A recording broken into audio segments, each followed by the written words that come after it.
Here is why the new SEC chairman is super good for XRP specifically. He is also super good for all of crypto. I've been in crypto for over 7 years now, and I've never been this excited for the next 4 years. This guy is Paul Atkins, and he is Gary Gensler's replacement.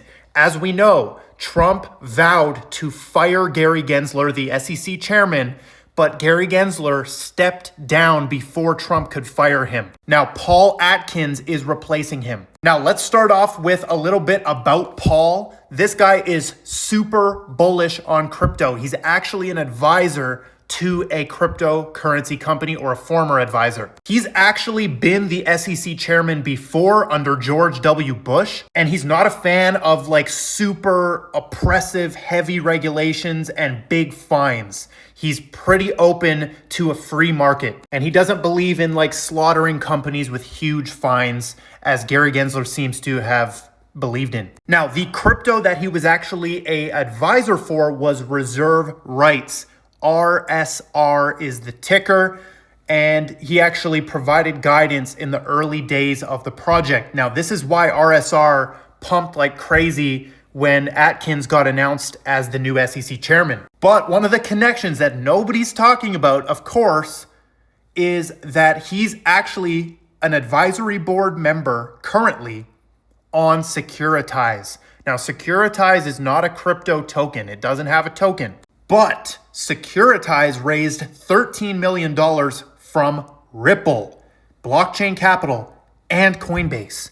3 big hitters are involved in funding Securitize. What is Securitize? They describe themselves as the leading platform for expanding investor access to exclusive private market alternative assets, from private equity to private credit and more. One of the interesting things is James Wallace from Ripple.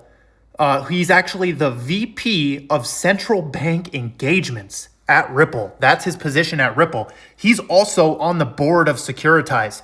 So not only is Ripple invested directly in Securitize, they actually have a dude who works at Ripple on the board of Securitize, directly communicating on an advisory basis with Paul Atkins, who's also on the board. Now, this guy was also the vice president of blockchain at IBM, or currently is. So you can imagine how bullish that is, right? Ultimately, Ripple is a centralized company who is investing their own money into a decentralized cryptocurrency called XRP. That is what's going on, right? They are separate entities.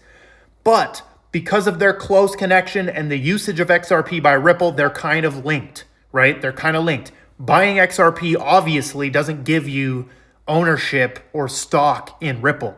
And that's just right away, Gary Gensler's an idiot for ever trying to say that XRP is a security.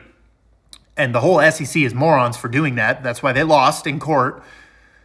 But this is crazy because Paul Atkins is right beside a Ripple employee on the board. They have vested interest in one company, and Ripple is invested in that company.